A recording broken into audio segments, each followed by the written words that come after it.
Hello, Tiernorts, and welcome to this daily market commentary for Thursday, the 18th of July, 2019. First of all, my apologies for the lack of video, audio, etc. to accompany yesterday's written commentary. Had a couple of minor technical issues late in the day, which unfortunately was too late in the day for me to do anything about. But as you can tell, those have been fixed, and you know my dubstep turns back on the airways. So where to begin? Well, let's talk about crypto. Crypto, you could say, had their own technical issues over the past few trading sessions, really. But as we begin today, we're pretty much unchanged from the New York close of yesterday, with BTC having just one brief attempt to hurdle 10,000, but has moved back towards 98.50. And ETH is around about 218.50 to start the day. The first move is back lower again, with concerns still hanging over the market, really, from Facebook's Libra testimony. Put a very negative connotation around the whole market, when BTC sliding back down to 9,300 and ETH towards 206.30. But then it was all change, and I love to try and find a catalyst when we get these big moves. And at least this week we've had the opportunity to be able to see some very obvious catalysts, obviously with the Facebook testimony and Mnuchin's press conference and President Trump's tweets. They've been fairly bold and obvious.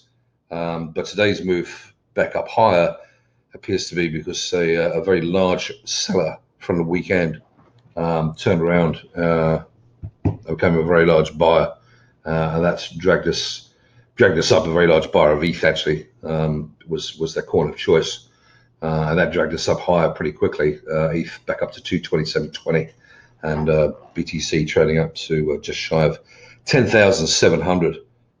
It doesn't take a lot to squeeze markets in the crypto world, so be interesting to see whether we can hold these gains, or whether it's short-lived. We shall see. On the FX front, quite a lot of data out today, beginning with Australian employment data. We had a weak of an expected number, but it did highlight there was a shift into full-time jobs away from part-time jobs, which helped Aussie rally up to a high at the time of 0.7038, which is just shy of the sell zone I highlighted in yesterday's technical commentary.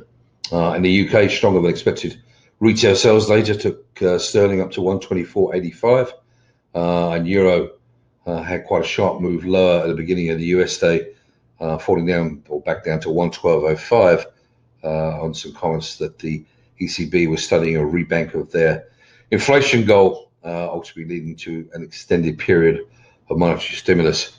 I think it's fair to say that the ECB has already had an extended period of monetary stimulus, but obviously, the market does look for any continuation of that trend.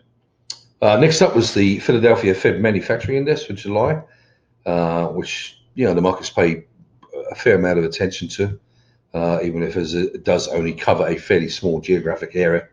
And this time actually came in quite a bit higher than expected, which raised question marks as to whether or not the Fed is still going to cut rates, because obviously they say they're data dependent. So anything that comes out stronger than expected, could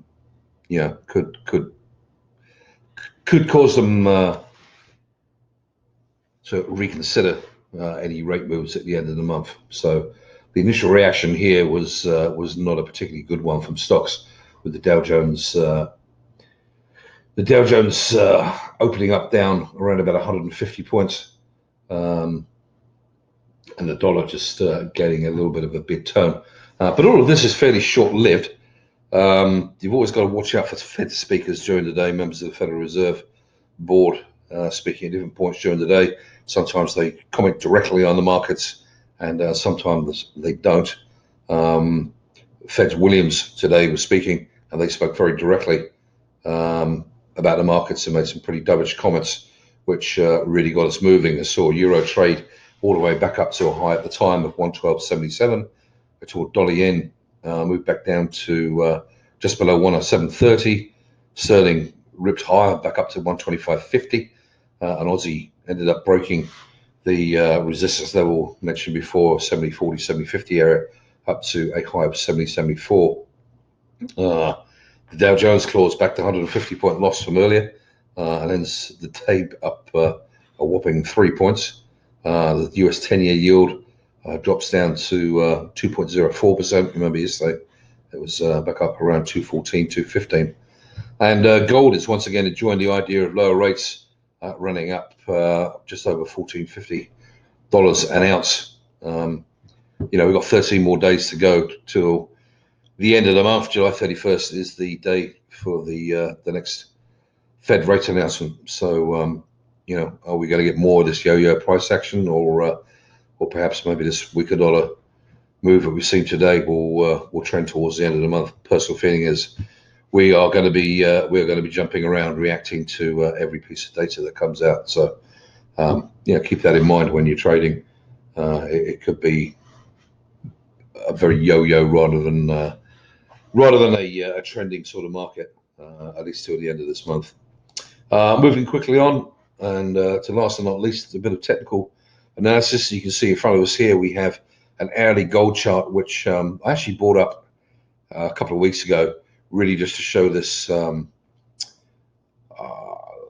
this sort of parallel channel here, really just showing that since we broke up through this 1360 area, we'd sort of re-established ourselves here in a higher channel between essentially 1380 and 1440.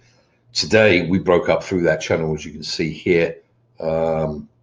We've broken up to around maybe 1452. And at the time of writing, we've actually just come back down to 1441. So, we're ahead of that 1439 level.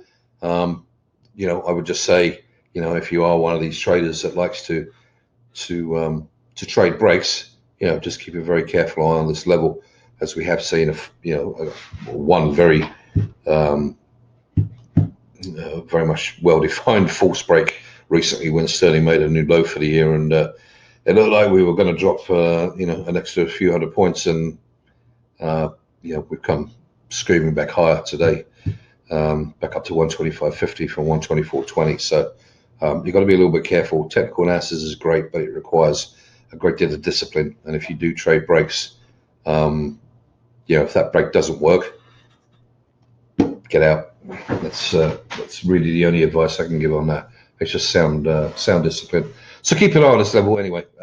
It is close, and see whether or not we can hold, or whether we drop back through it again. And that is really it for me today on Thursday. One more day left of the regular trading week, and of course for you lucky crypto traders, the fun never ends. The weekend ahead. I hope you're all having a good week, a profitable week, and I look forward to speaking to you again tomorrow. Cheers.